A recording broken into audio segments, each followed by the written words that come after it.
শুভেচ্ছা ও অভিনন্দন জানিয়ে আজ নতুন বছরে আমি একটি কবিতা আপনাদের সামনে শোনাচ্ছি এবং বিভিন্ন কবির নানান কবিতা আমি ধীরে ধীরে আপনাদের সামনে উপস্থিত করব আবৃত্তির মাধ্যমে।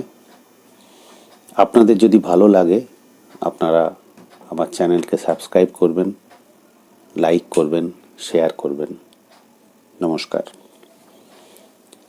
আজ সবার প্রথমে আমি সুকুমার রায়ের লেখা একটা ছোট্ট ছড়া আপনাদেরকে শোনাচ্ছি। কান্না হাসির পোটলা বেঁধে বর্ষভরা পুঁজি, বৃদ্ধ বছর উধাও হলো ভূতের মুলুক খুঁজি।